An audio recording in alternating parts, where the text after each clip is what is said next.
नमस्कार दोस्तों, NDC ADO के ऑनलाइन प्लेटफॉर्म पर आपका एक बार फिर से स्वागत है। अपन पढ़ रहे थे राजस्थान की प्रथाएं और अपनी पिछली क्लास में अपन ने बात कर ली थी त्याग प्रथा के ऊपर। आज अपन बात करेंगे अगली प्रथा पे। एक प्रथा अपनी होती है दहेज प्रथा, जो वर्तमान में बहुत ही ज़्यादा व्याप्त है। दहेज प्रथा के ऊपर बात करें तो दहेज जो है वो समाज की एक आवश्यक बुराई है। दहेज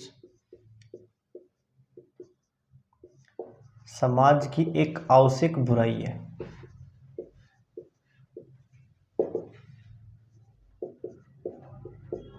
आवश्यक बुराई है। देखो, इसके अंतर्गत क्या होता है, वर्तमान में दहेज लेना और दहेज देना दोनों सामाजिक प्रतिष्ठा का विषय बना हुआ है कि दहेज लेना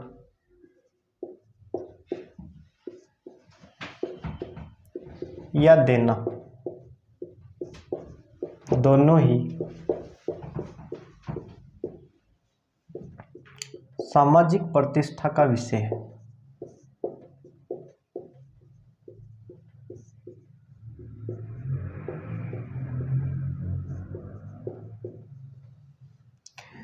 अब देना भी लोगों के लिए जरूरी है और लेना भी लोगों के लिए जरूरी है, तो दोनों तरफ से क्या होता है, ये सामाजिक प्रतिष्ठा का विषय माना जाता है।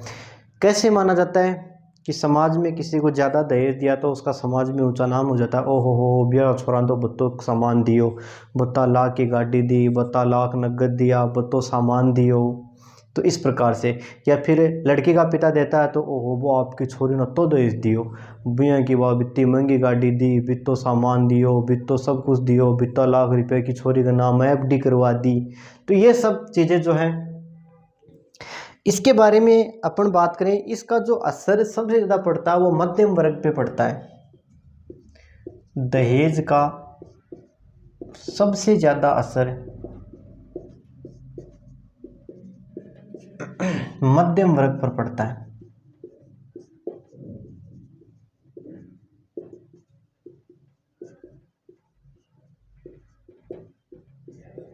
तो सबसे ज़्यादा असर जो है वो कौन से वर्ग पर पड़ता है? मध्यम वर्ग पर।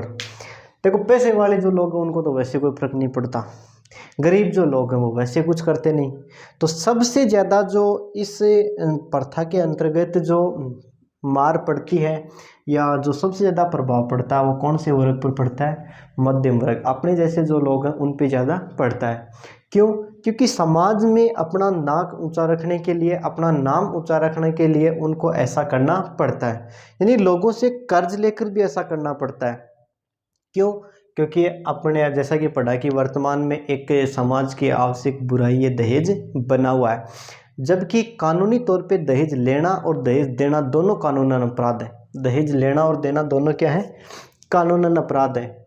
दहेज प्रथा के ऊपर मैं बात करूं तो राजस्थान सरकार ने इसको रोकने के कोई भी विशेष प्रयास नहीं किए हैं। तो इसके ऊपर अपन बात करें तो राजस्थान सरकार द्वारा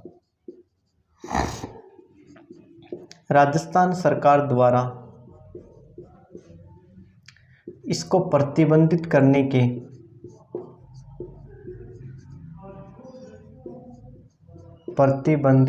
के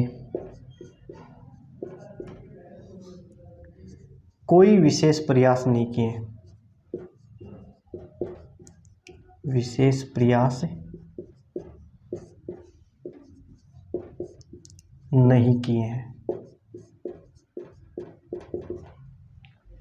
इसको रोकने के, दहेज प्रथा को रोकने के। हालांकि भारत सरकार द्वारा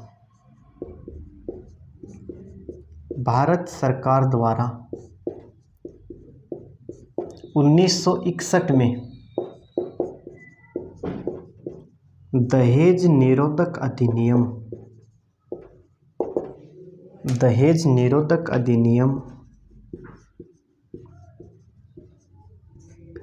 लागू कर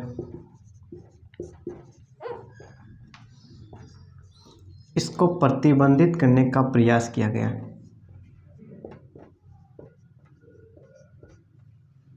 प्रतिबंधित करने का प्रयास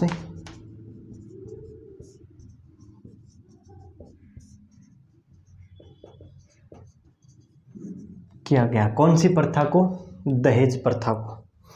देखो 1961 में भारत सरकार ने दहेज निरोधक जो अधिनियम बनाया था उसके ऊपर अपन थोड़ी सी अगर चर्चा करें तो ये जो अधिनियम है ये संसद की संयुक्त बैठक में पारित हुआ था।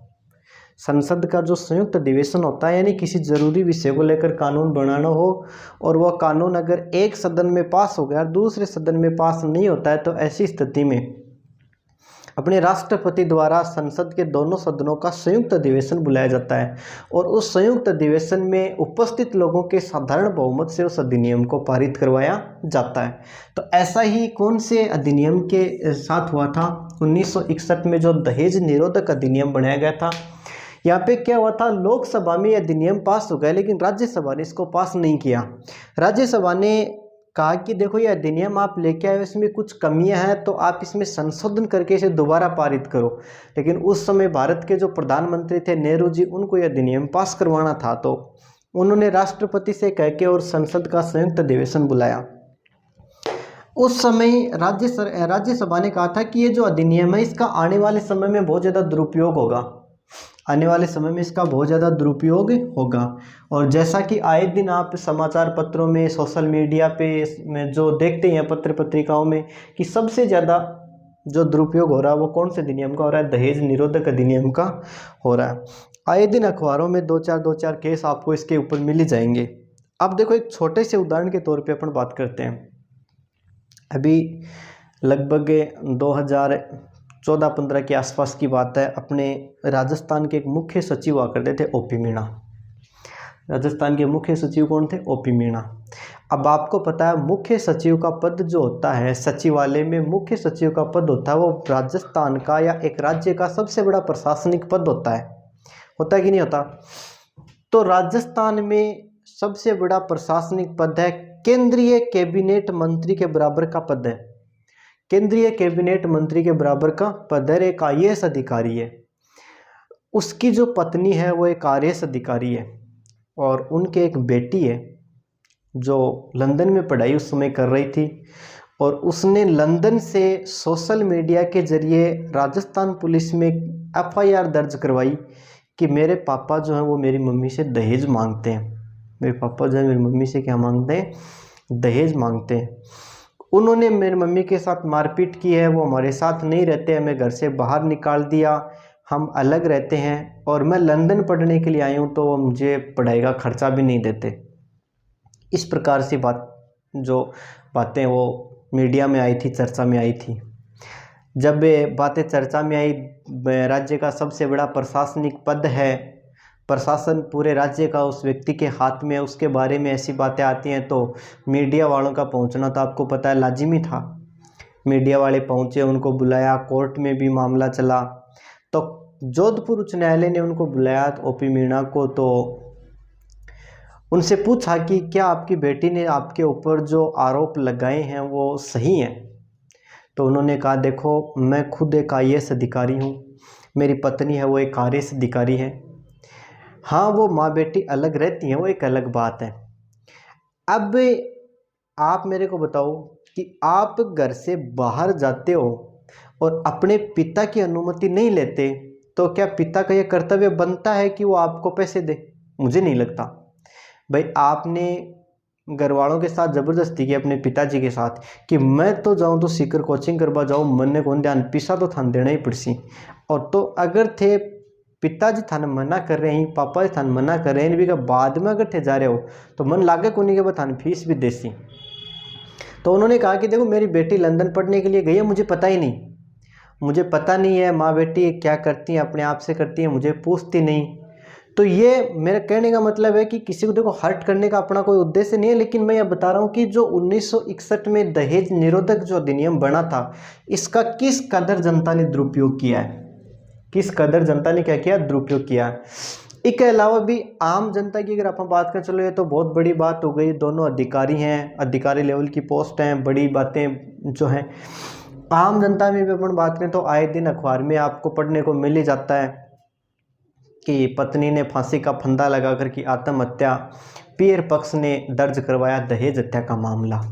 अब मैटर चाहे कोई भी हो, मैटर चाहे छोरा को छोरी को कुछ होगो या कोई और मैटर होगो, लेकिन पियर पक्ष वालों तो क्या दिखता है, छोरी गई अब भी परिवार हूँ आपनो कोई लेनो देनो को नहीं, तो बन आपने के बन उलझा दो, बागे पगम जेवड़ा गाल दो, बन एण का कर दो कि भाई जिंदगी में संभली कौन पावी, इसलिए भागीर दहेज को केस, भागीर दहेज को केस। पियर पक्ष ने दर्ज करवाया दहेज हत्या का मामला। मृतका के पति, सास, ससुर, देवर, देवरानी, जेठ, जिठानी, ननद, ननदोई, मामेर ससुर, फूफेर ससुर सन अब लपेटा बैठे लगी नहीं। अरे गया बित्यो मामेर ससुर कौन सा दिन थाली छोरी नु दहेज मांग बावे बापड़ो। अरे थारे पापा का मामा जी जगह ही बे मन लागे को नहीं के साल में एक बार भी थारो मिलवा आता होगा, बन रे थाला दहेजू के लेनो देनो, लेकिन क्या है बस पूरे परिवार को उलझाना। तो इस कदर इसका दुरुपयोग वर्तमान में हो रहा है, और अभी तक यही 1961 वाला अधिनियम अपने भारत और राजस्थान में चल रहा है, दूसरा अधिनियम अपने यहाँ पे आया भी नहीं है। तो ये थी अपनी एक प्रथा, दहेज प्रथा। इसके बाद में अगली अपनी प्रथा आती है जिसके ऊपर अपन बात करेंगे, मौताना प्रथा। मौताना प्रथा पर अपन बात करें इससे पहले आपसे पूछ लिया जाए कि राजस्थान सरकार द्वारा दहेज निरोधक अधिनियम है वो कब पारित किया गया। तो राजस्थान सरकार ने तो देखो ऐसा कोई अधिनियम पारित नहीं किया। दहेज निरोधक अधिनियम जो पारित किया गया था 1961 में, वो भारत सरकार द्वारा पारित किया गया था। हालांकि राजस्थान सरकार ने दहेज प्रथा को रोकने का कोई भी ठोस कदम अब तक नहीं उठाया है। और 1961 में जो अधिनियम बना था वो भारत सरकार ने बनाया था। इसके बाद में अगली अपनी प्रथा आती है मौताना प्रथा। अगली प्रथा है मौताना प्रथा। मौताना प्रथा क्या होती है, नाम से आप समझ रहे होंगे, मौत के बदले नगद राशि वसूलना। यह प्रथा है, यह जनजातियों में व्याप्त है। यह प्रथा जनजातियों में व्याप्त है।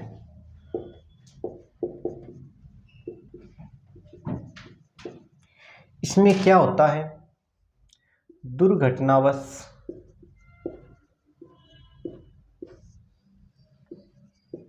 किसी व्यक्ति की मृत्यु होने पर, व्यक्ति की मृत्यु होने पर उसकी मौत के बदले, उसकी मौत के बदले नगद राशि वसूली जाती है। नगद राशि वसूली जाती है। यह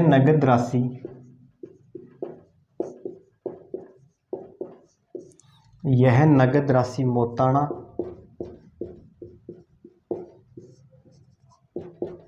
और यह प्रथा मौताना प्रथा कहलाती है।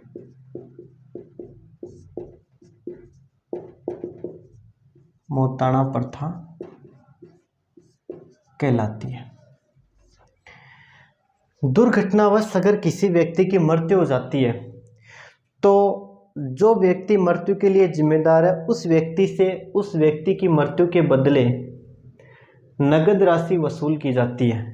और ये जो नगद राशि वसूल की जाती है, यह जो राशि है, यह नगद राशि क्या कहलाती है, मौताना कहलाती है। क्या कहलाती है, मौताना। और यह जो प्रथा वो कौन सी प्रथा कहलाती है, मौताना प्रथा कहलाती है। यह जो मौताना प्रथा है यह राजस्थान में जनजातियों में व्याप्त है, वर्तमान में भी है, बहुत ज़्यादा वर्तमान में भी है। इसके अंतर्गत क्या होता है, जब तक अगला व्यक्ति मौताना राशि नहीं दे देता तब तक उस व्यक्ति को वो छोड़ते नहीं है वहाँ से।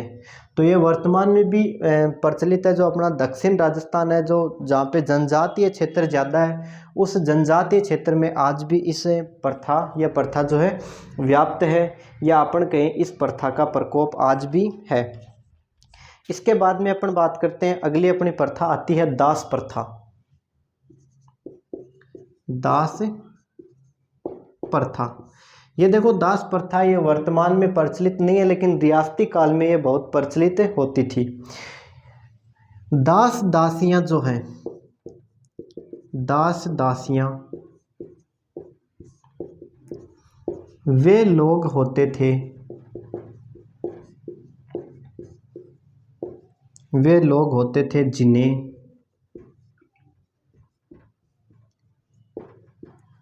युद्ध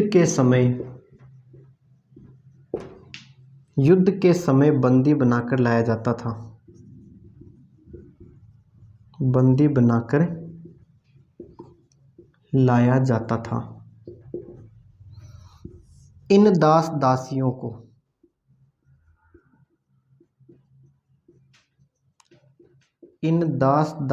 को गोला, दारोगा, चाकर आदि नामों से जाना जाता था, आदि नामों से जाना जाता था।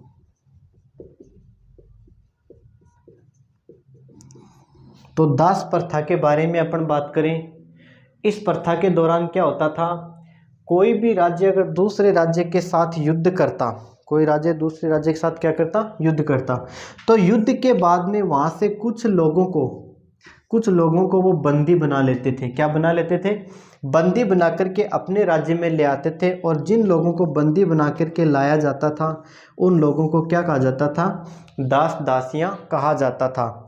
इन्हें दास दासियां जो होती थी इनको ही गोला कहते थे, इनको ही दारोगा कहते थे, और इनको ही चाकर आदि नामों से भी इनको जाना जाता था। दास प्रथा के बारे में अपन बात करें तो सबसे पहले अगर हम बात करें तो सबसे पहले कोटा रियासत ने इस पर प्रतिबंध लगाया, कोटा रियासत ने इस पर क्या लगाया, इस पर प्रतिबंध लगाया।